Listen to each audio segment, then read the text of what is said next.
We have a moral duty to help. Killings suspected to have been carried out in some parts of Nigeria by herdsmen alleged to be of Fulani extraction and Boko Haram echoed in the United Kingdom, UK, as the country's House of Lords debated the issue last week. The debate came on the heels of the massacre of more than 100 persons in 3 local government areas of Plateau State last weekend. Before the Plateau incident, killings in some states in the country, including but not limited to Borno, Adamawa and Taraba, had been linked to herdsmen. In the debate in the UK House of Lords on Thursday, several members deplored the killings in Nigeria, asking what the government had done or would do about the situation. The matter was introduced to Parliament by Lord Alton of Liverpool under question for short debate in the House of Lords. The debate was subtitled, "To ask Her Majesty's Government what assessment they have made of the continuing violence between communities and armed groups in Nigeria." Introducing the debate, Alton said, "The tragic topicality of today's debate was underlined last weekend when more than 200 people were reported to have died in coordinated attacks on around 50 communities in Plateau State in Bark and Ladi. These attacks began on the 22nd of June and lasted until the 24th of June. The majority of the victims were women and children.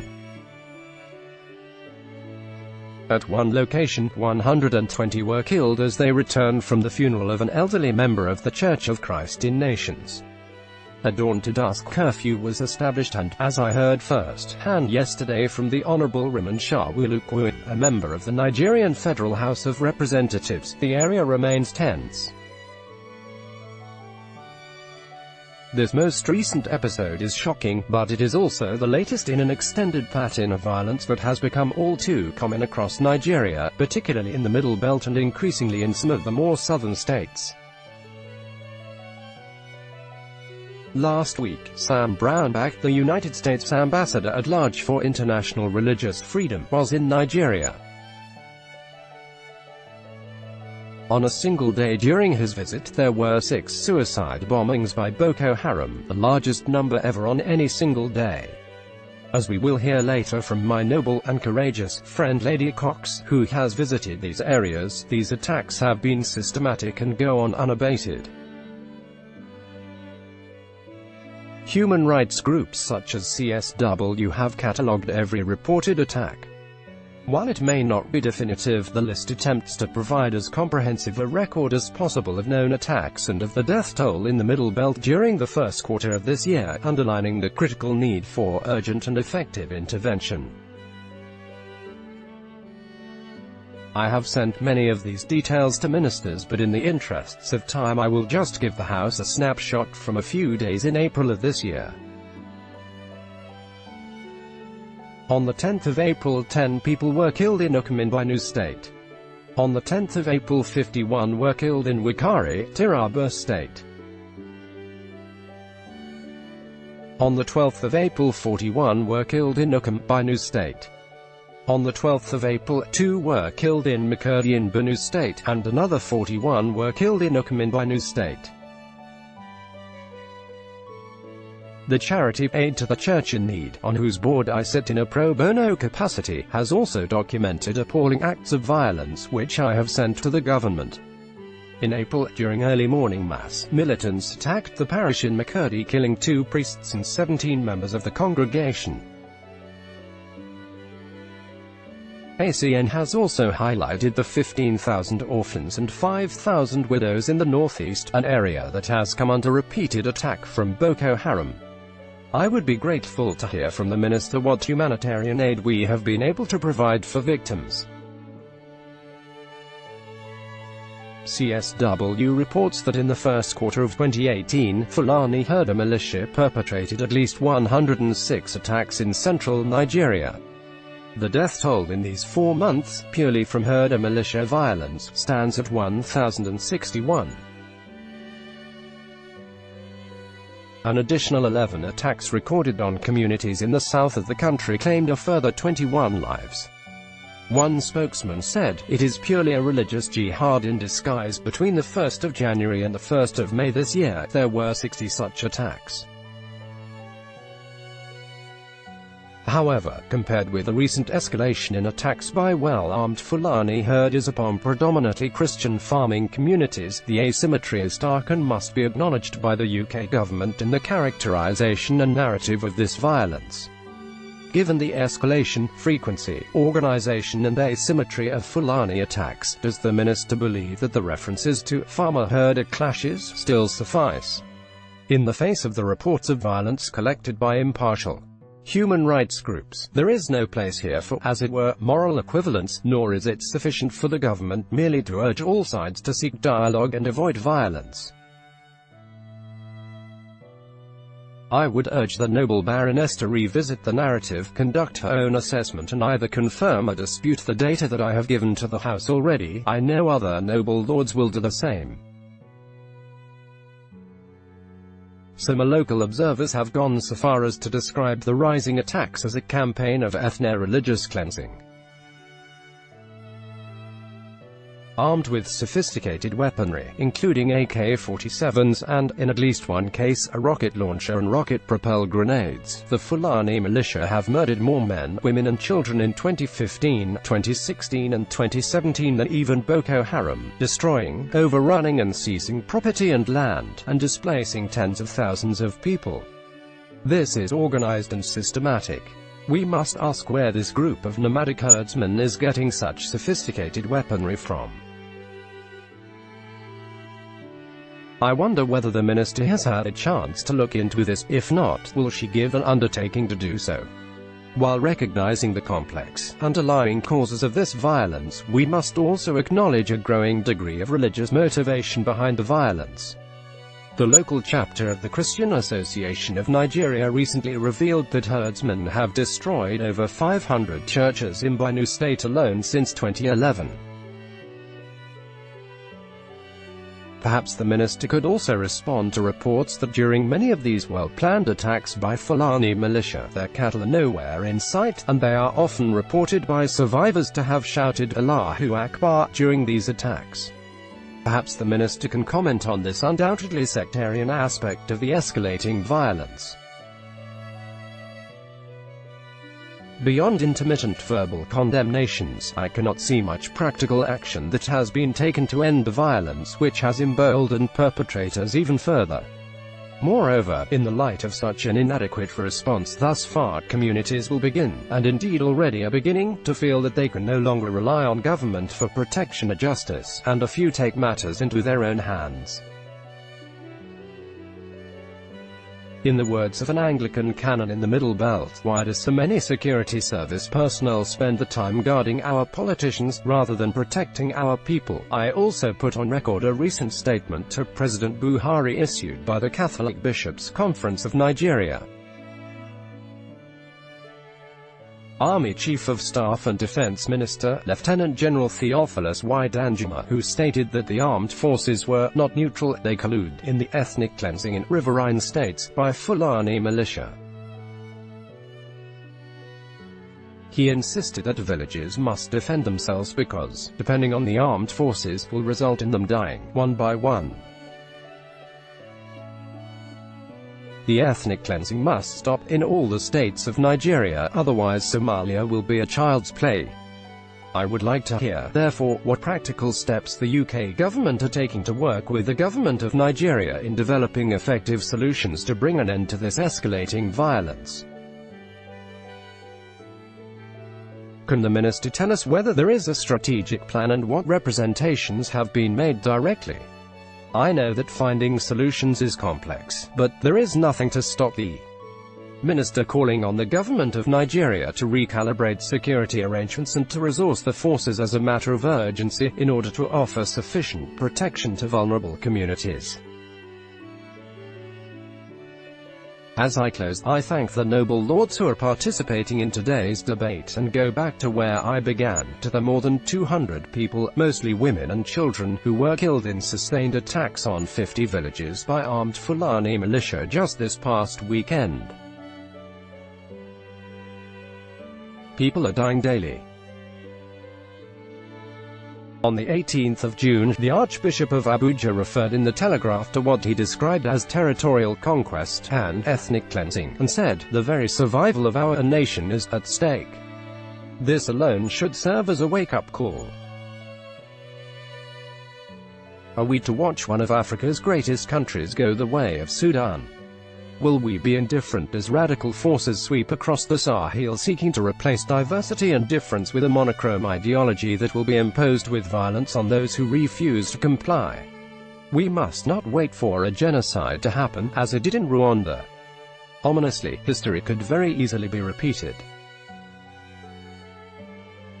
Contributing, Baroness Berridge-Kont said, while the focus in Nigeria was, for many years, on violence in the Niger Delta area over oil revenues or on the Boko Haram attacks in the northeast, the escalation of attacks between predominantly Christian farmers and predominantly Muslim Fulani herdsmen has gone unreported.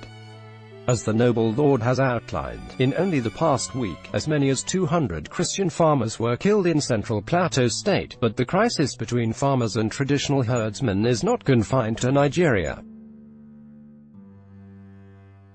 Such violence extends across West Africa, and the 2017 Global Terrorism Index estimates that more than 60,000 people have been killed across West Africa in clashes between Fulani herdsmen and settled communities since 2001. The Fulani are an ethnic group of about 20 million people across 20 West and Central African countries. The causes of this violence are of course complex but include environmental reasons, religious motivation, terrorism and poor security services. As the ECOWAS 1998 cross-border transhumane agreement allows herders to move across borders in search of grazing lands, it is not surprising that reports in Nigeria suggest that Fulani are coming from multiple countries. So, in April this year, it was encouraging to note that a further ECOWAS summit was held to discuss the issue, which has led to discussions about changing this agreement to prevent the uncontrolled movement of potentially violent groups across borders. The ECOWAS countries are now cooperating and are particularly looking at greater investment in livestock management and a common agricultural policy. Banning cattle grazing, as has happened in 3 Nigerian states, has to be incorporated within a wider plan. The foremost livestock producers group, the Miyetti Allah Cattle Breeders Association of Nigeria, has endorsed the government's 10-year National Ranch Development Plan. Have Her Majesty's government been approached by ECOWAS or the Nigerian government looking for Department for International Development expertise and resource to enact such a ranch plan? It is surely too simplistic to label these deaths as driven solely by desertification and competition for resources. While there have been attacks by Fulani herdsmen on Muslim farmers in Zamfara state, these are overwhelmingly outnumbered by attacks on Christians. Religious polarization and extremism have helped to escalate violence in Nigeria to a greater degree than in other countries in the region. An existing conflict such as this and a strong ethno-religious identity has brought Fulani groups into wider jihadi movements, such as the largely Fulani terrorist group FLM, which has joined with Islamic State. The FLM is apparently now seeking to bring the herdsmen's grievances from Nigeria within its scope. Does Her Majesty's government agree that there has been an escalation in Nigeria of late? What do they believe are the causes and what is the extent of Boko Haram's role in this? Are Boko Haram militants part of these attacks? It might explain the numerous reports outlined by the noble Lord Alton, of attacks with no cattle in sight. Is Boko Haram itself now part of a wider terrorist network? Parliamentarians and religious leaders have an important role in resolving this conflict, and the Commonwealth Initiative for Freedom of Religion and Beliefs conference last month for faith leaders and parliamentarians in Accra highlighted the wealth of resources available across West African Commonwealth countries. Ghana, Sierra Leone and Gambia offer superb examples of how to utilize faith and parliamentary leaders in calming religious tensions and addressing narratives of religious extremism, which will be vital to securing long-term peace in Nigeria. In the short term, the easy accessibility to an estimated 380 million unregistered small firearms in Nigeria, roughly 2 guns per person, is a key factor in the scale of the deaths. These arms are looted from the army or black market sources across West Africa.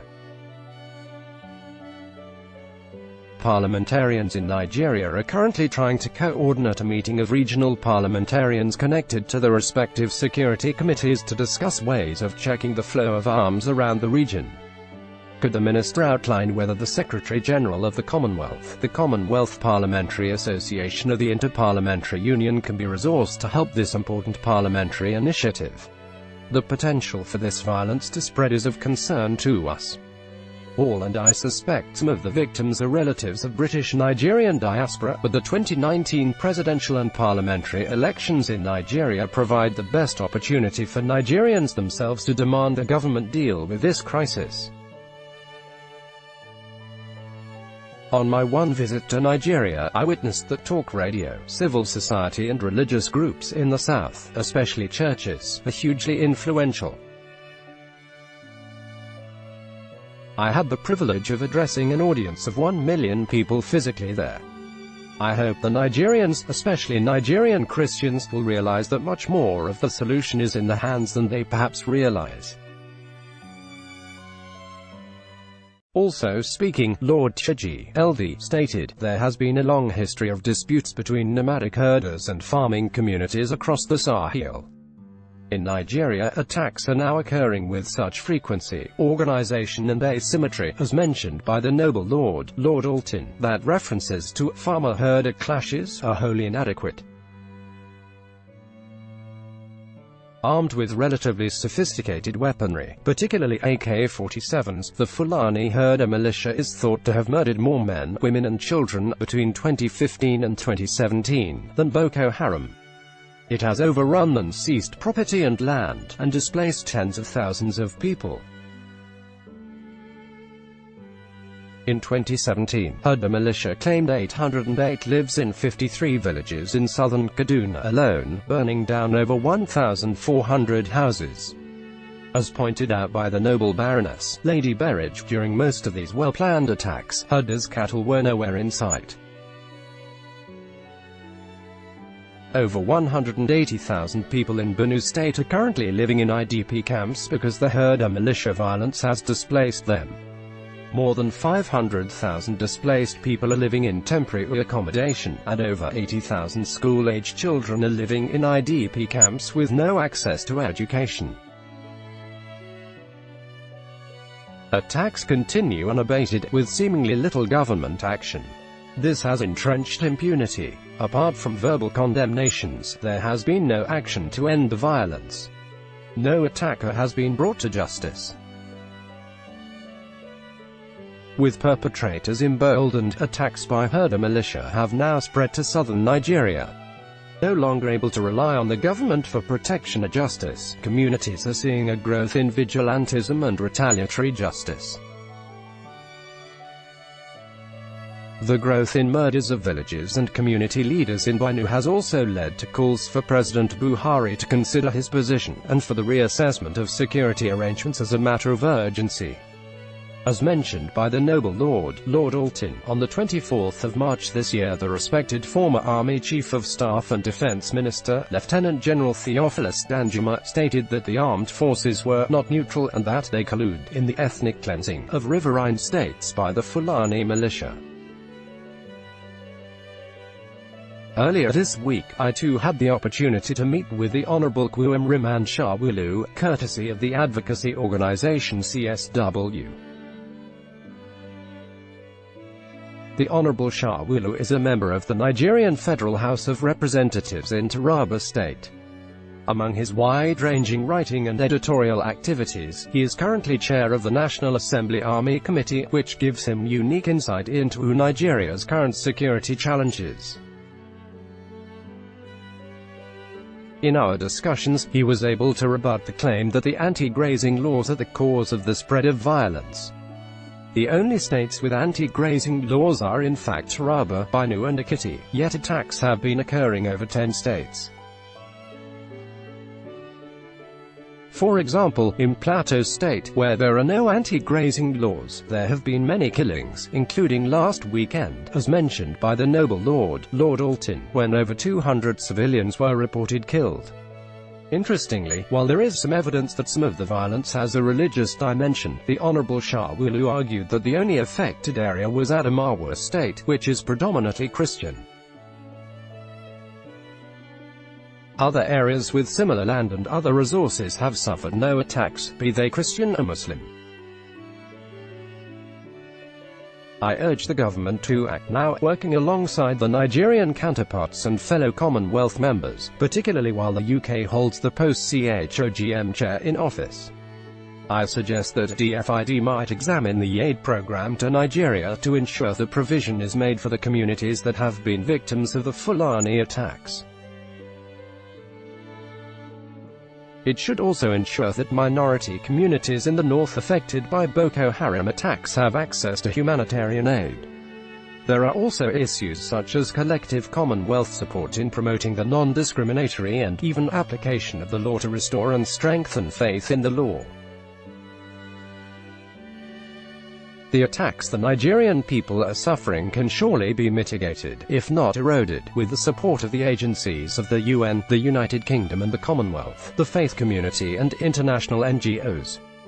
Can the Minister, in her response or in writing, set out how the UK might plan to play a primary role in such a venture? In his own remarks, the Lord Bishop of Coventry said, "With the noble Lord I deplore the violence and, with other noble lords, and indeed the victims themselves, some of whom have been in contact with many of us this week, I call on Her Majesty's government to use their influence on the Nigerian government to ensure the security of the people and to bring the violence to an end." The violence here and in other extreme situations is symptomatic of underlying issues in Nigerian society, ranging from security to justice to employment to the exclusion of children from education through poverty, and even including the effects of desertification and the epidemic of drug abuse. They all have the part to play. At a more fundamental level still is the distance between the demands of the Constitution and the daily lives of many Nigerian people. Intercommunal and interreligious violence of any sort has no root in Nigeria's constitution. Rather, the Constitution is a challenge to political leaders to apply it and to local religious and civic leaders to respect it. I would like to focus on the importance of unbiased public information across Nigeria, whether through traditional media, social media, formal education, private or state, or informal religious education, in order to build resilience into communities in a way that protects against malign political manipulation of religious identities and nurtures respect and reconciliation between peoples. As shown by another CSW report, faith and a future education impacts on other human rights and can either create a culture of tolerance or fuel stereotyping, animosity and extremism. It's the tragic realities of the suffering of minorities in Nigeria, the appalling suffering of Christians in the northern states to which other noble lords have drawn graphic attention, the suffering of Muslims caused by reprisals from Christian communities, the prejudice towards Shia Muslims, and even, as we have heard, the wanton murder of Fulani men going about their lawful business en route to cattle markets. Amidst the terror of all this suffering, good education in all its forms offers hope for the future. The federal and state governments have levers they can use, especially in formal education, both private and public, to improve the quality of education as a power for good and not for harm. Education operates in many forms, but my remaining comments will focus on the content, conduct and character of education within schools, private and state. My interest is in how the religious and ethnic other is portrayed.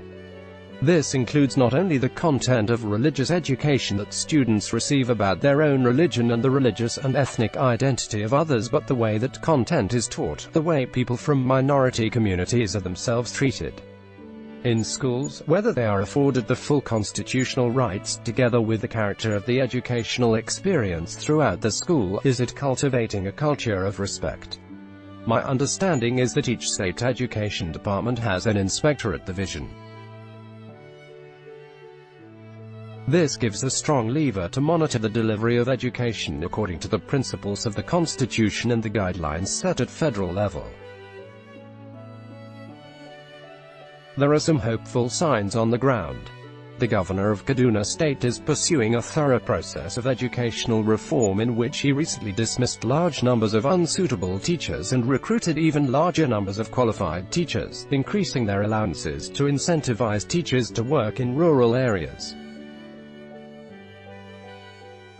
So I conclude by asking the Minister whether Her Majesty's government have offered their assistance to state governors who seek to raise the standards of education to a higher level, not only of academic achievement but of more religiously responsible citizenship, and to monitor it rigorously.